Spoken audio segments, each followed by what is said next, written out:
I get seated, and somebody's going to introduce me. I'm not going to introduce myself. So get yourself seated, and we'll get the show on the road. Let's wait another couple of minutes just to see anybody else comes in. Halfway. Let's go. Let's go.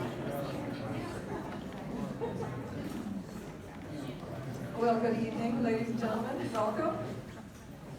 So my name is Joey Wilson. I'm a board member of the Glendale Historical Society, and I'd like to welcome you. And before I say anything else, I want to say a big thank you to Glendale Library of Arts and Culture.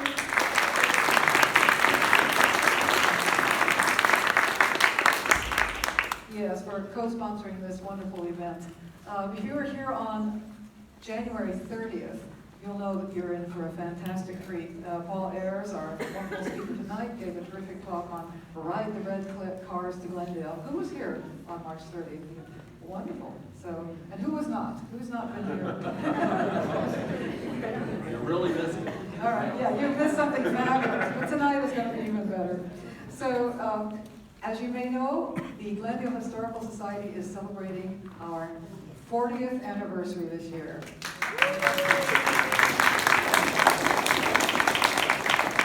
And we have some really, really wonderful events coming up. In fact, on your left, there's some wonderful posters there on the 4 easels on your left towards the back of the door. And if you have a chance to take a look at those before you leave, they're just marvelous. The timeline, each one is a decade of the incredible things the Historical Society has done. And over on the other side on your right, there's a table where you can, if you're not a member, you can certainly join.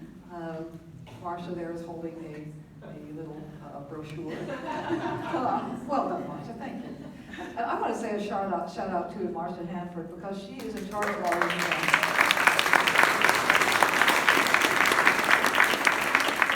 I mean, this is a hard-working board, but I don't think anybody works harder than Marcia, and she puts all of these events together, and this is going to be a really busy year for her. We have some phenomenal events coming up.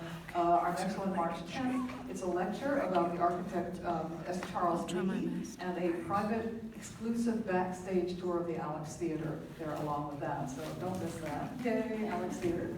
And then later on in March, we have a number of special activities at Forest Lawn.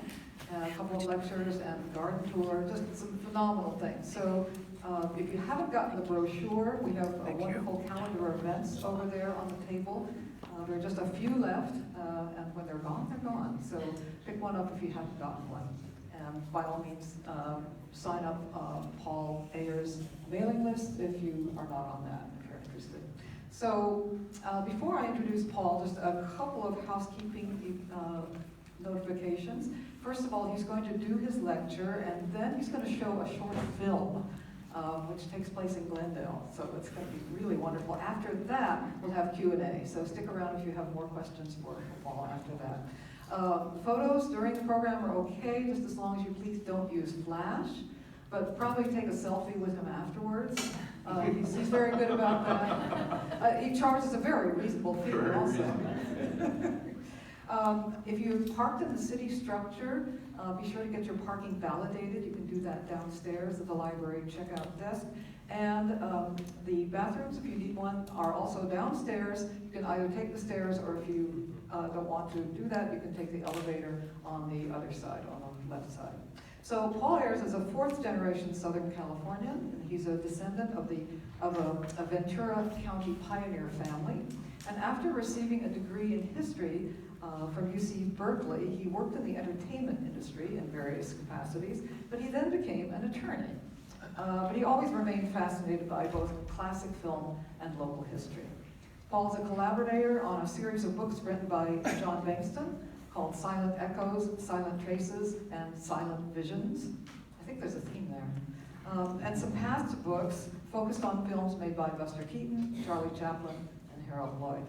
Several films by that trio of comic greats were filmed in and around Glendale. And Paul's presentation will trace the story of silent movie making in the area and showcase the fascinating detective work and research that he employed to identify these locations. So please welcome our wonderful Paul Ayers. Sounds like a really good play. Lights?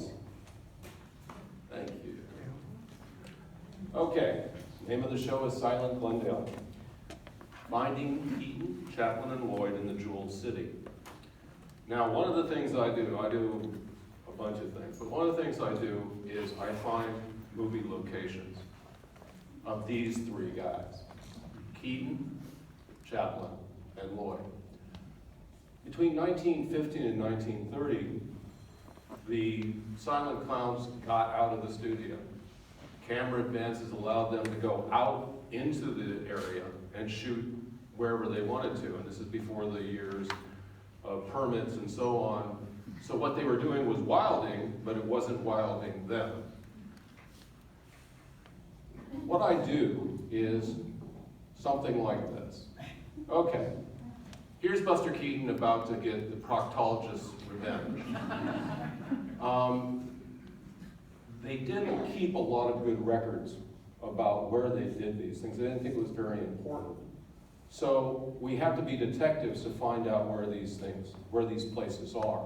Now, for instance, this one, if you look to the left, this is what you'd see today. LAX, all right? Chaplin rolling behind a roadster in the rink with a Pacific Electric car waiting for him right there, was rolling down Sunset. Same place, same location in Silver Lake. Lloyd jumping into this flivver to chase a bum down a road was out in Pacoima. And the way you can tell, this is a little hint, is you see right there, that's Pyramid Peak. And there's Pyramid Peak. Okay. And then I really love this one because if the time warp comes in and you go a half mile north 70 years later and look south instead of north, this is what you see. Pulp Fiction and Monster Joe's talking to him. Looking down Osborne, right to the same place that Harold Lloyd was chasing that bum. Well, because the bums are right there. The way I got into this was I picked up this book by John Bankston, who I can't say enough about, published in 1999, which was his first book, which was about the locations where Buster Keaton filmed. In the first edition, he had a puzzle, a location he couldn't figure out. It involves this wonderful sequence from Sherlock Jr., where Buster, riding on a Harley Davidson handlebars, barely misses becoming chop suey on a train. Anybody know how that gag was shot? It was done backwards. So instead of the train coming at him, the train backed away from him, and they just reversed the film. Because I know a whole lot about trains, because my dad was a train freak, I could tell that this was probably a Santa Fe line and probably in Orange County. And so I figured it out. It was Atwood down in southeast Orange County. And in the second edition, John was kind enough to devote a whole page to how I figured this out. So thereafter, I worked with John on his subsequent book, Silent Traces, which is about Charlie Chaplin. He was very kindly put my name into that and put my picture in it. This is us at the Chaplin Studios next to Charlie's footprints. Then I worked with him on his Lloyd book. Again, he gave me a nice credit and also did the whole thing that we just talked about with him chasing the bum and with the Pulp Fiction connection over here. So let's start with Keaton and Glendale. The first film we're going to look at is Buster Keaton's College. College is a very simple plot. Buster is a nerd, and he thinks that everything in life that is success is all about learning and education and getting good grades. Well, his girlfriend says, Pshaw, you should be an athlete. So he spends the entire time trying to become an athlete, and hilarity ensues. But the first thing we're going to look at is probably the easiest thing I'm going to show you tonight. This is Buster arriving in the college town of Clayton.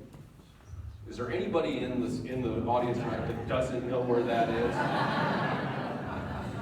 And just for fun, my son James is going to UC Santa Barbara, and last time we put him on the train, we had him do Buster. And he looks about as lost, doesn't he? I have a couple of pictures of it. Now, the train station's changed a lot because they put up walls. I guess they're afraid that we're just going to walk in front of the trains. This is what it looked like in '73. It basically looks the same as it did when Buster did it and when they did Double Indemnity. For that matter, the very famous picture from Double Indemnity where you see the Glendale sign that evil couple pulls in to put him on the train. So the next one we're going to do is also from college. Now, this is more at the start of the show. And it starts with everybody going to the graduation. And it's raining. And if you watch the film, which I suggest you do, especially in HD, you can tell they're using a fire hose to do this. They haven't gotten to the point where they figured out how to do rain with just some other manner, so you can see the hose going up and down. So they're running through the rain to get in. They do the graduations, they come out. The girl's saying, I don't want a nerd, I want an athlete. And Buster, as usual, doesn't show a whole lot of emotion. So where is this? Well, this one was a result of what people like us, John, I, other people who do this kind of investigation, we're always looking at history because maybe someday we're going to see something that's going to jog our memory.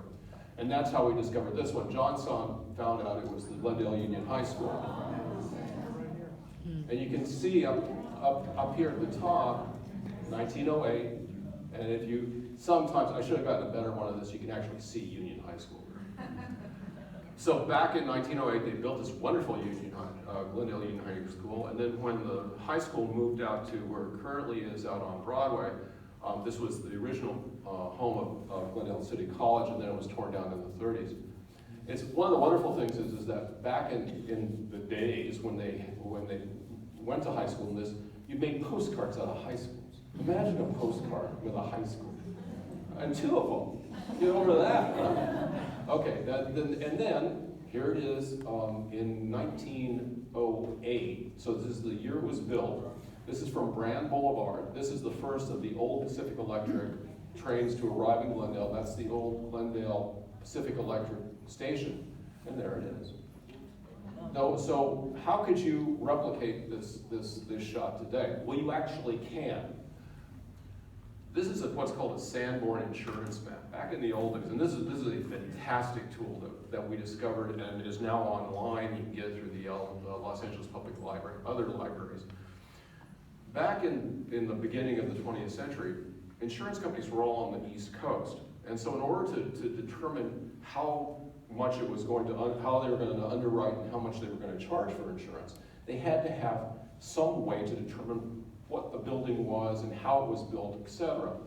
So the Sanborn Company went throughout the United States and created these maps. And although this one doesn't really do it that well, lots of times there's going to say things like it's made out of concrete or it's stucco, or it tells you how quickly it will burn.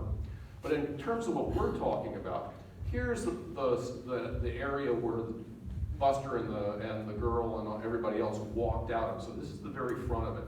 And you can see it's on a straight line to this alley, which is still there, between Maryland and Louise. The big parking garage is here and the church is here. So you can actually go create the shot, and when you do, this is what you see. And actually, because the high school was set back fairly far from Harvard, we're probably standing pretty much in the auditorium right now, or sitting for you guys. Okay, the last Keaton we're going to look at is Three Ages, 1923 film. This was a spoof on D.W. Griffith's great 1916 film, Intolerance. Made a big impact. The film made a big impact, and certainly big enough that when Buster spoofed it 7 years later, everybody knew what he was talking about. The plot line is Buster, who is the nerd and the guy with flowers and stuff like that, is competing for Fair Maiden with this guy, the big blustery guy who was played by Wallace Beery, who went on to have a wonderful career in both silent and sound movies. This film had three ages: the caveman, the Roman, and modern day. All of the three ages have wonderful locations. This is the Garden of Gods out in Chatsworth. You know anything about Western movies? You've seen these rocks before. Stagecoach. The stagecoach in that film comes in just to the right of here. Similarly, the Roman set was the peristyle end of LA Memorial Coliseum. I mean, isn't that a wonderful thing that somebody could look at that and say, you know what, I just put a little bit of dressing and I got it. I mean, that's to me is genius right there. The third was the modern story, and in this one, Wallace Beery is a bigamist, which I guess was the worst thing in the world to be, and he convinces the young girl to marry him, and he does so in this church. They all arrive. Then Buster shows up, and he has some kind of dealings with the two cabbies. He goes in and grabs the girl, runs out. He goes through this cab, gets into this cab, and they take off, and all the bad guys chase them all the way. John and I spent years trying to figure this out. Literally. We looked at churches in Ontario, San Bernardino, downtown Los Angeles, and we saw ones that looked kind of like it, but weren't really it. But what we finally did, the way we finally figured it out, was when Julia Arroyo came out with Early Glendale in 2005. And there was the church, which was the First Methodist Church of Glendale. It used to be on the corner of Kenmore and Wilson. Now this is a photograph that's fairly close in time because that little fourplex that you see in the movie is still there, and it went away in the late 30s, early 40s. As you can see from this photograph, which is from the late 40s, probably late 40s, you see it had been replaced by another church building. Well, this building, this church lasted well into the 70s, but it's finally got it by the Sylmar earthquake of 1971. And then they tore it down. So now it's a parking lot, like so many things in Los Angeles. So you can see what's left is the tower, the large tower, is still truncated and there. And in this photograph from the film, you can see it's this entrance right here. It's this entrance right here. Now, I used to have this in the show. Anybody see the show in 2010? A long time ago, we did this show. And I always loved that I could point out this little fourplex. Fourplexes like this used to be all over Southern California. It was a standard, lovely little things. They tore this one down probably in the 30s and 40s, but across the street was its exact twin. And I used to love to say, you know, these people who were living there watched Buster Keaton work. You know, isn't that wonderful? That's what it looked like. Unfortunately, because we do live in Glendale, it's gone. And it was replaced. It was replaced in approximately 5 years ago by Ace 121, which is an artist colony, which is cool in and of itself. But you know, there it is. That's the end of that. So let's move on to Chaplin. Okay, the little trim. Chaplin, like his fellows, got out of the studio in a big way. In this film, Day's Pleasure from 1919, he's out in the middle of LA Harbor. You can see behind him the battleships of the U.S. Pacific Fleet with their large towers, and also Palos Verdes coming down. This next one is also from Day's Pleasure, and I really like this one because it has Dead Man's Island in it. Dead Man's Island was at the entrance to LA Harbor, was dynamited in the 1920s as an obstacle to navigation, but it's just really cool. There was this big rock in the beginning of LA Harbor. One of my favorite locations for Chaplin is in Sunnyside. And Sunnyside is almost a fantasia of country life. Charlie is this easygoing shepherd, and he, you know, interacts with a bunch of rustics. And look at it's just nothing but open fields. And this buffoon trying to convince him that he should marry another girl. But in reality, where we are is Burbank. So this shot was shot essentially in the center of the media center of portion of Burbank. And as you can tell, it's because you can match the ridge lines, all right? This introduces where I become kind of the specialist for John on certain things, which is ridge lines. There are so many things in LA that will change, but the thing that doesn't change is ridge lines. So the vegetation will grow up on it, the houses will get torn down, but the ridge lines won't change. So now we're going to talk about idle class, 1921, two-reeler, I think. And everybody know what a reeler is? Yes. It's about 11 minutes long. So a two-reeler is about 23 minutes long. Charlie rides into town on the rails. And actually, he rides into Pasadena Station, which is really fun, but that's outside the scope of this talk. He decides he's going to go golfing like any tramp would do. He puts down his sand to put his ball on and realizes, I don't have a ball. So, being the guy he is, he goes looking for a ball. And he kicks this ball, and he kicks this ball, and then he runs into this guy, and then he turns around and walks away. Then he interacts with this guy, and this is actually, he doesn't plan to do this, but he ends up stealing all the guy's clubs. All right? So here we are. Where are we, right? Well, the one thing we can tell is there's some pretty tall mountains back in here, okay?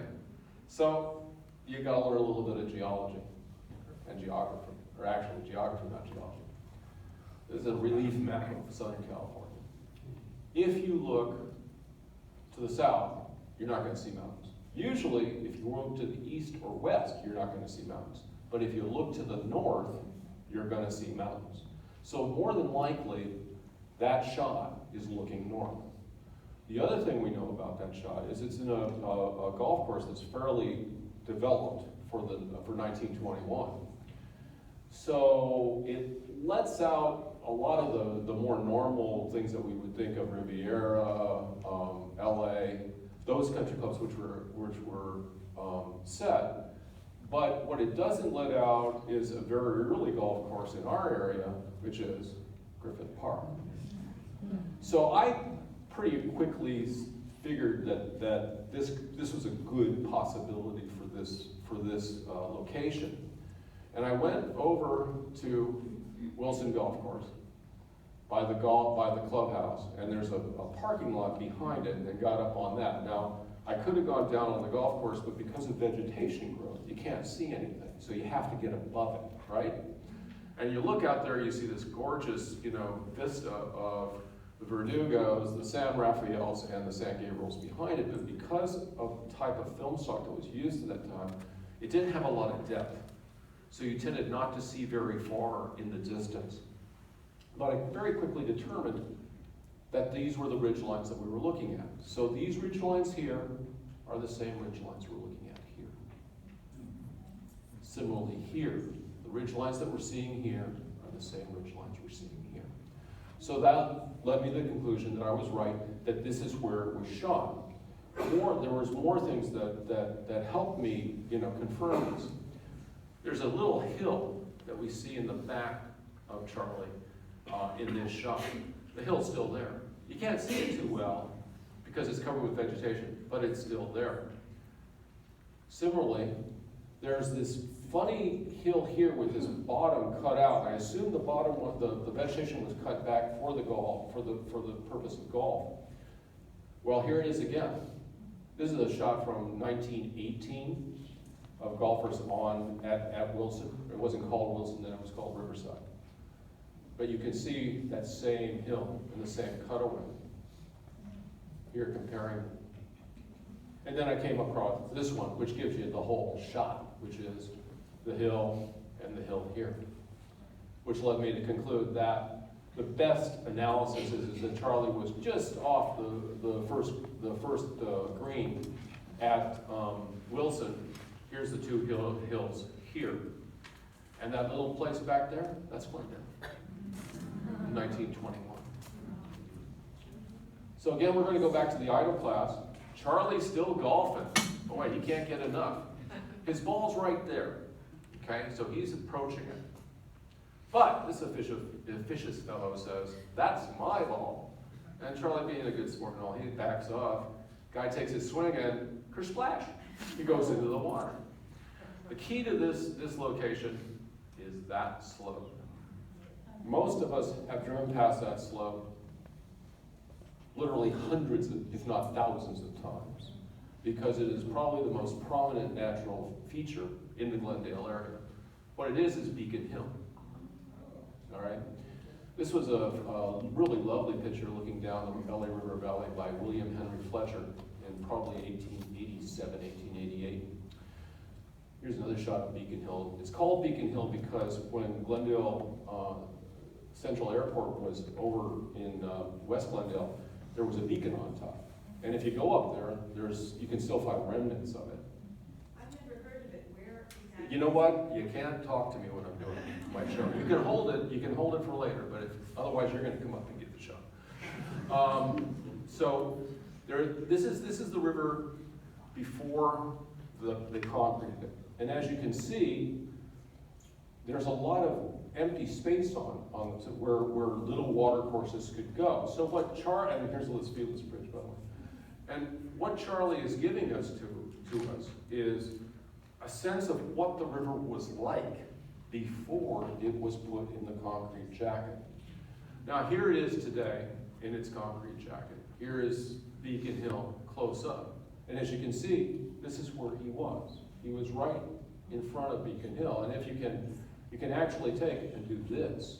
You can match up the shot. That's very close to that shot. Again, what he's showing you is something that is nobody knows about, which is what that area looked like. The water, how wonderful it must have been in terms of wildlife and so on. Okay.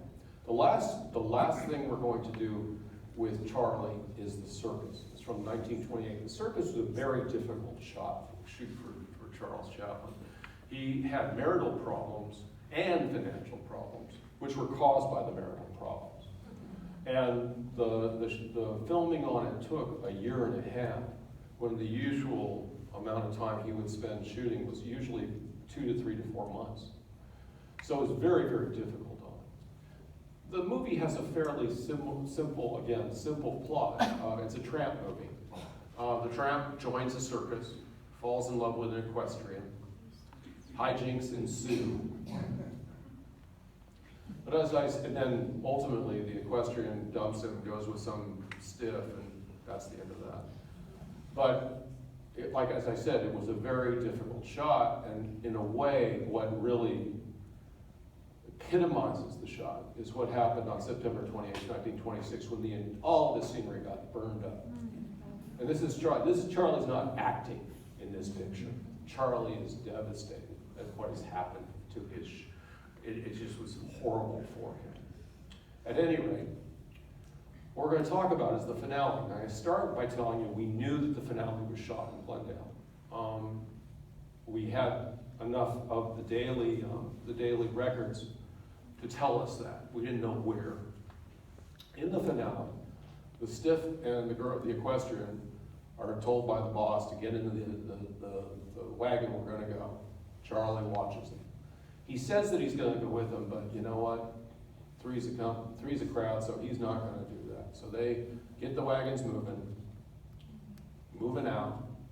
Charlie waits and watches. He sits down on a box.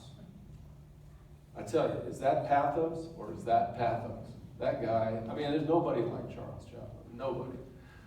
He sees a star that was from the equestrian's show, and he picks it up, he crumples it up, stands up, kicks it, and walks away, the tramp, always on his way to a new adventure.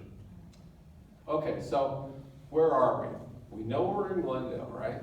So we go back to the basic, which is, what do you see looking in any direction? Well, if he was looking north, he'd see mountains. He's in Glendale, so he's looking south. And he's probably looking south right along here, because he's up in the woodlands he's gonna see all this stuff in the way. So he's right along this line, looking south towards the Hollywood Hills. All right, this is 1928 USGS. Very nice map, made beautiful maps. The second clue was, if you actually watch the show, you'll notice that as he sits here, cars are passing behind him. There's a cut, actually a street cut right there. And it's a lot of cars and they're going pretty fast, which suggests that this is a pretty big highway or street or road behind him. Then there was this still. Again, you see a pole here and more roadway here. But the first big break in this one was when we found this still. We're looking, because we were looking south before, now we're looking east. We see, most importantly, this road and this car, and it's going fast. This is not a road that's like a little road or a street. We also see this big hill. So what that tells us is that we're more than likely at the entrance to a canyon in Glendale. So looking again at the USGS map, that suggests that that road is either Verdugo, Chevy Chase, or Glendale. But the final thing was, it was given to us. You come down to the Glendale Public Library, and you pull out the clips, and here it is. The Thom property at the corner of Glendale and Verdugo. Then the next one, the site, the Seventh-day Adventist encampment on Glendale Avenue. And this is actually, I'll just pause for a second. This is a very interesting story. What happened was, while they were shooting, and this is more the hard luck story of the circus, somebody stole 2 of the wagons. And this news press article suggests that it was people who thought it was the pay wagon or something like that. They stole it for the money. What it turned out to be was, it was Occidental students who dragged it over to UCLA for a bonfire to prepare for the big game, which was Occidental versus UCLA. If you can feature that. I mean, that was the big game then, right? But they got it back before it burned up. And Charlie Chaplin, being the kind of guy he is, he was fine about it. He didn't mess with it. Well, actually, I'm going to go back for just a second also. I just want to point out what Chaplin said about Glendale. He says, "I have always been enthusiastic over Glendale. It is one of the beauty spots of Southern California. What a wonderful student location this would be. I want to personally thank the police department of the city for taking good care of us. Since early morning, a motorcycle officer has been stationed for the purpose of keeping the traffic moving and caring for our every needs." Imagine somebody like Charlie Chaplin saying that about Glendale. That's wonderful, I think. All right, so then this was the final thing, which was, it showed us where the Seventh-day Adventist tent city was, which is in the triangular corner of Glendale Avenue and Verdugo Road. So here we are. This is the triangle. It's Glendale, Verdugo, and what is now Glenrose, all right? But we needed more, because we needed to know where in the triangle it was shot. So we went back to a Sanborn map. Sanborn map gave us the idea that almost all this area had been developed, so it's probably someplace up in here. Then we found aerials. These are from Los Angeles Public Library, and you can see this is the triangle here. If you look at the last shot, which is where the circus wagons are going out, they're going out through oaks, so it was up at this end and probably here, where this little dirt road is. Here's a little bit closer look. This is the old stables of the city of Glendale. Imagine a time when Glendale had stables. Isn't that something? I love that. Okay, so then we just started looking around and we found it. So here's the end of College Hill here. Here's College Hill here. And they pretty well match up on ridge lines. The thing about ridge lines is there's only one place where ridge lines work because of the intersection of them. And so this is more than likely, within, 100-foot radius of where that shot was taken. And this is more than likely where the wagons went out towards Verdugo Road. You can tell this is when I did this show back in 2010 because I'm still patching things together, right? So, but this is from the field at King Junior High School, and it kind of, again, cements things. Here is this hill here. And here is this little depression here. So there was one last thing that we needed to figure out, and that was, what's that, right? And it was funny. I went back to the Sanborns, and just started looking down in that area, and it came up pretty quickly. It's the Glendale Heights Reservoir, and it's still there. You can't see it from the location anymore because these trees are in the way. And as we leave Chaplin on the back of a Glendale motorcycle, he waves goodbye. Okay, last we're going to do Harold Lloyd in Glendale. Lloyd, like the other two, did a lot of location work. This was the Kid Brother, 1927. It was shot at the Lasky Ranch, which is now Forest Lawn, Hollywood Hills. You can see the ridge lines all match. This is at Arroyo Seco. JPL would be in the background now. It was back when they could still bring gravel out of the Arroyo Seco. So we're going to talk about the Eastern Westerner. Eastern Westerner is a fairly common plot. Wastrel's son is told by his father to go west and shape up. So he gets on the train, he goes west, gets off. Some rustic says, "Get in the wagon."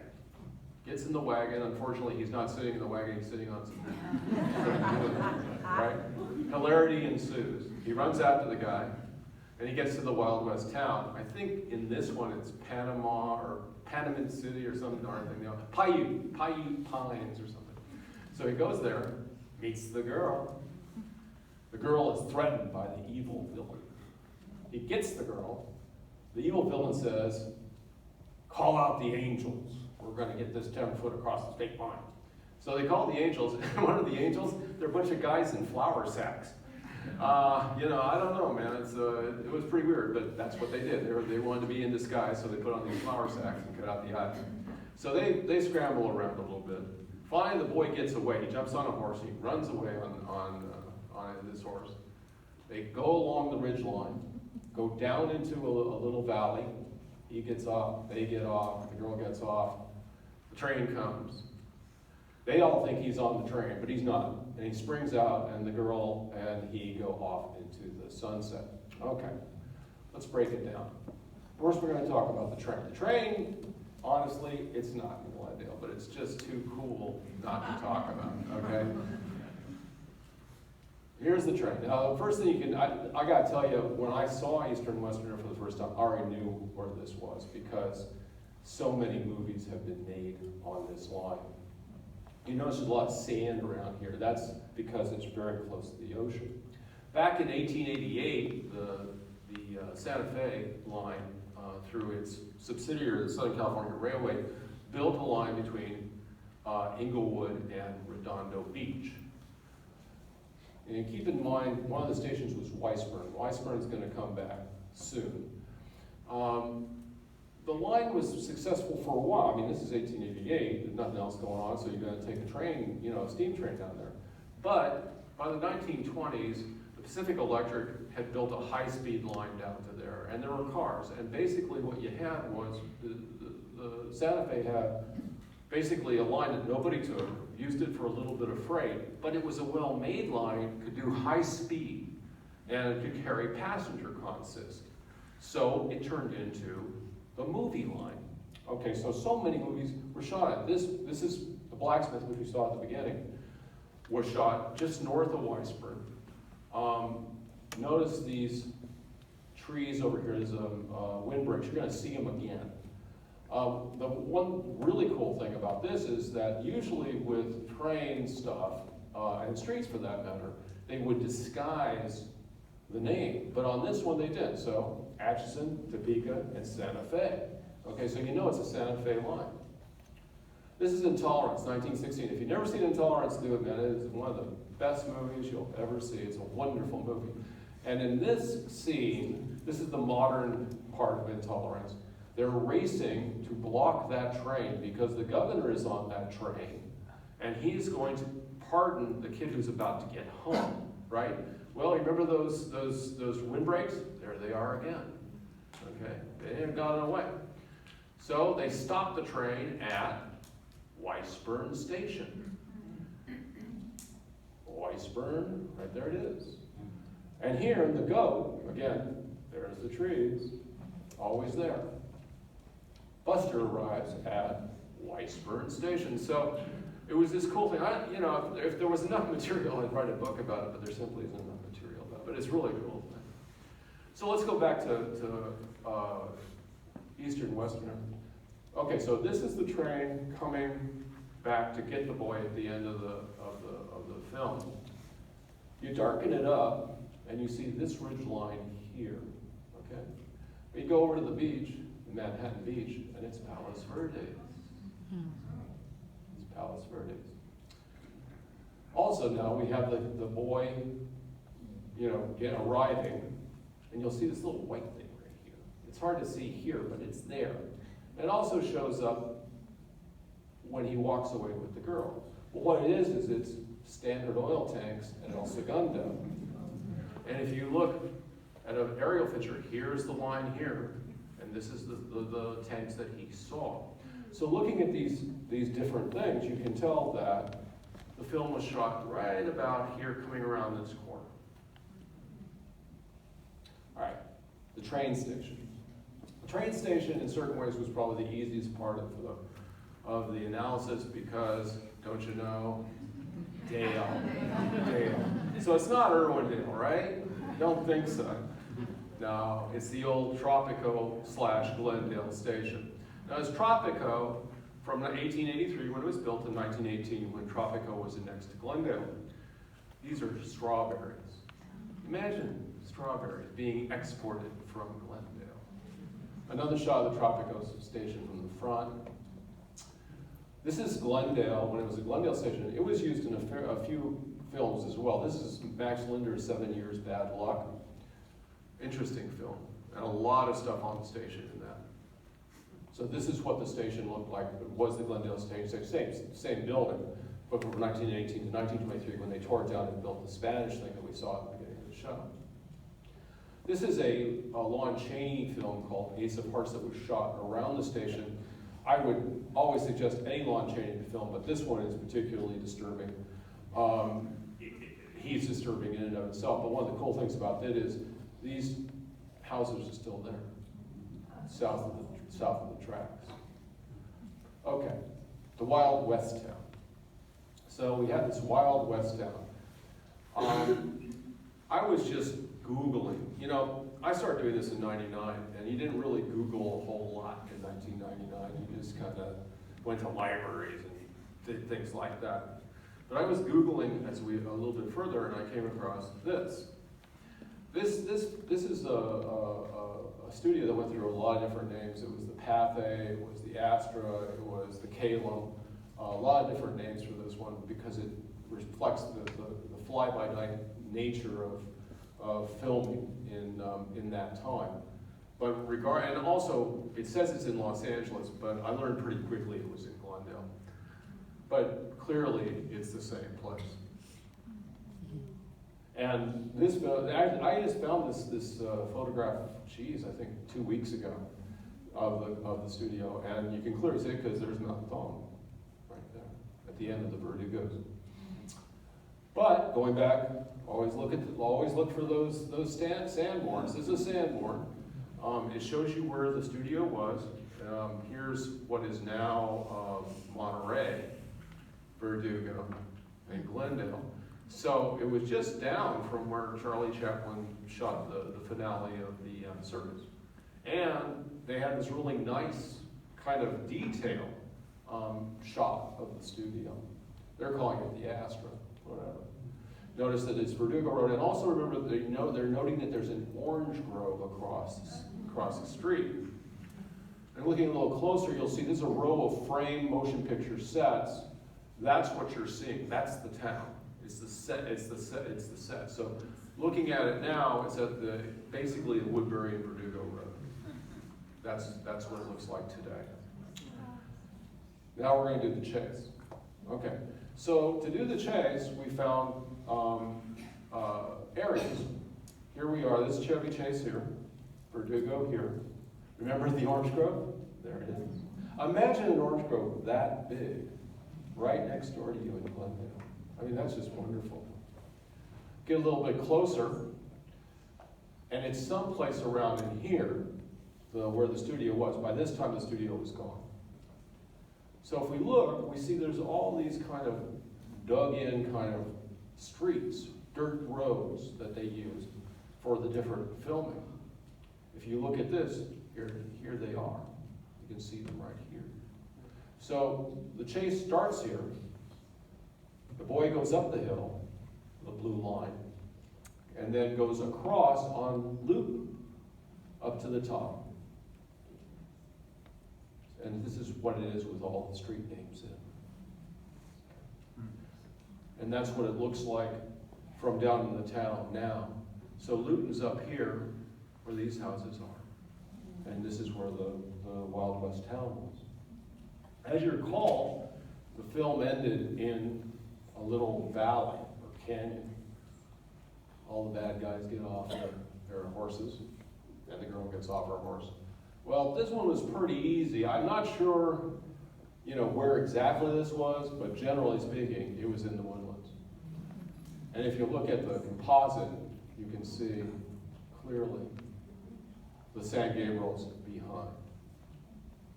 And that, friends, is the end.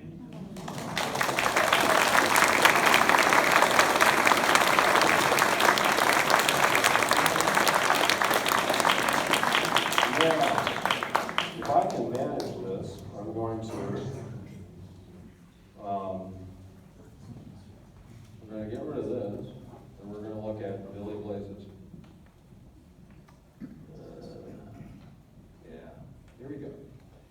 Now, Billy Blazes, actually, I don't want to do that yet. See,